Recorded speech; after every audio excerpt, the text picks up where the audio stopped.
Episode 95, take 3. Prepare to be impressed. I'm going to put this variable ND filter on the front of my lens. Normally this wouldn't be something that's that impressive, but you know.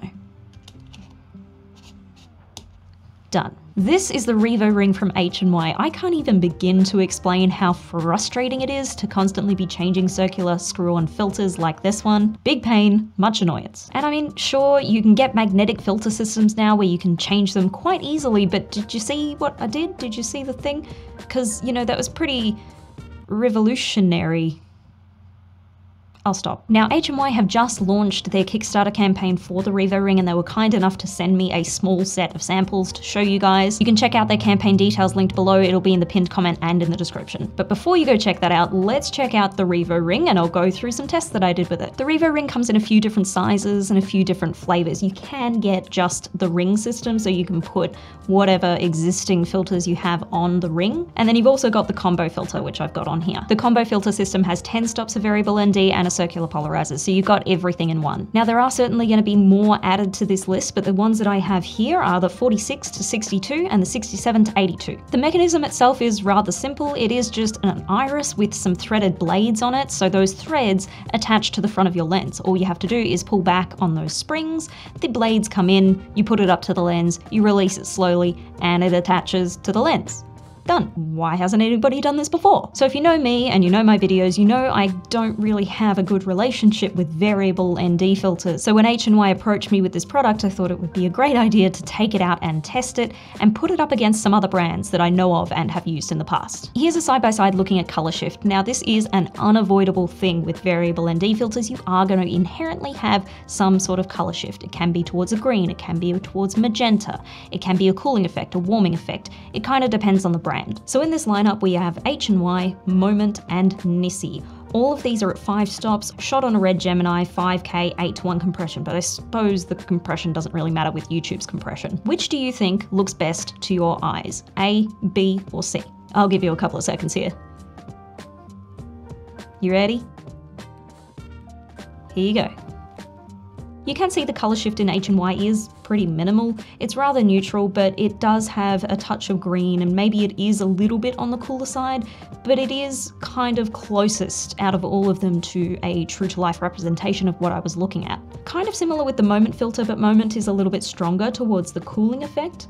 Nissi, in my opinion, is quite far into the magenta. I will also state here that I did contact Nissi about this magenta cast, just to see if that level is average across the board for all of their filters, or if maybe there was an issue with the filter I used. Their representative said that it's fine and that is normal, so that's something to keep in mind. The HNY's combo filter is made from German Schott B270 glass. It has 9 layers of nano coating and it is up to 10 stops. So you best believe we tested it at 10 stops. Overall, with heavy stops, it just gained a little bit more contrast. This resulted in much deeper and cooler colors in the shadows, but not too bad compared to Moment or Nissi. Although I didn't have anything heavier for the Nissi filter, I only had up to 5 stops. In a quick look at coverage, you could see that Nissi has a fairly clean look. It is across the board, same level of ND on edge to edge, but of course you still have that magenta cast. Moment, however, kind of falls behind the pack a little bit. There is a dark patch in the top right corner. Now that doesn't indicate vignetting as such because it's not consistent around the rest of the lens. It just seems to be one patch in the corner,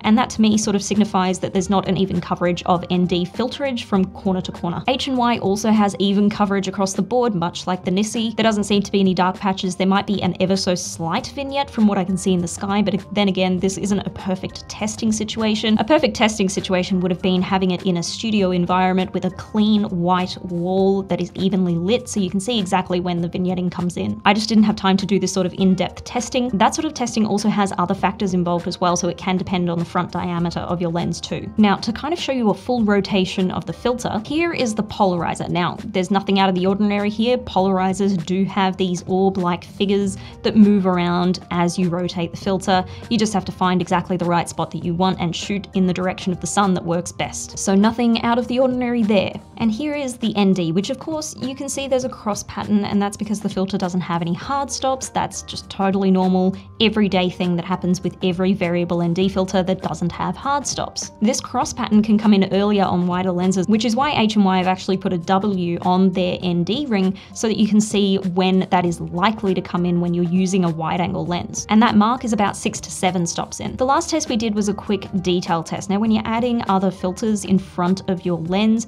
you're adding in potential issues, especially when it gets to the telephoto end. One of the main issues you'll see is a loss in detail, and that usually correlates to the cost and the quality of the glass that's in the filters. We tried it on 200, focusing on a ship, which, yes, the ship was on moving water, but we were still able to get a really good result. 200 was the longest lens that we had, but we did have a doubler, so we put that on and we made it 400mm and tried the same thing, and the detail still remains. There is a slight loss in detail on the edges. This is kind of a given. There are other factors involved in this as well, like the ship is moving and we're using an extender, so there are other problems that could arise using those things. But I just wanted to test it in an everyday situation. So you've seen a comparison, now let's talk price points. For Moment and Nissi, both of those require you to buy 2 filters to get the full 10 or 9 stops of range, so I'm going to factor in the prices like they're together. I'm also going to quote prices for 82mm instead of any of the others because that is the size that I use. Moment for 2 filters at 82mm comes in at about $320 US. Nissi for the same thing comes in at $378 US. HNY comes in the least expensive at $189 retail. The prices will be cheaper in the Kickstarter campaign, so you best get on that. And that is for a single filter, 10 stops of variable ND, a polarizer, a new, interesting, unique way to attach it to your lens that just saves time.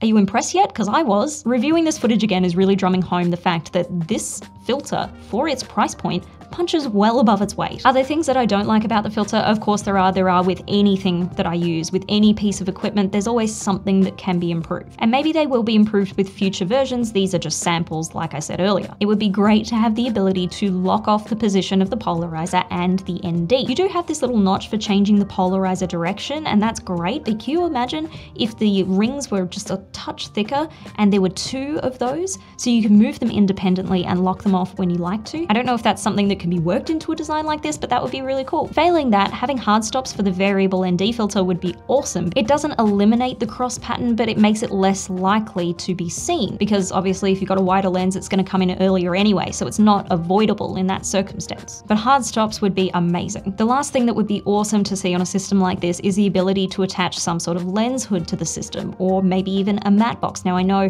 of course, you can get rail mounted matte boxes and that would be all well and good, but if the purpose of this setup is to keep it small, and most people are going to be using it on a setup like this where they don't have a rails system, it would be really cool to be able to use a clamp on. I don't know how that would work, but it's an idea. When Monique and I were out and about on the pier, we did run into a little bit of trouble with flares, and I just had to flag it off with my hand because that's all I had at the time. It would have been really great to be able to shade it off somehow, but still maintain the functionality of the whole filter. Aside from all of that, at this kind of quality, at this kind of price point, this is kind of a no-brainer to check out. The Revo Ring is really interesting. It's just going to save so much time, and I think it's really going to work well with my workflow. I hope it does with yours as well if you decide to look into it. I mean, if you've already got variable ND filters that you want to use, or any filters that you want to use, and you just want to get this new and interesting system to be able to get rid of all of your step up and step down rings, great. Otherwise, the combo filter punches well above its weight for its price point, and that is amazing. Again, all of the information is below. It'll be in the pinned comment as well as in the description. You can check out their Kickstarter campaign, give them some support, because this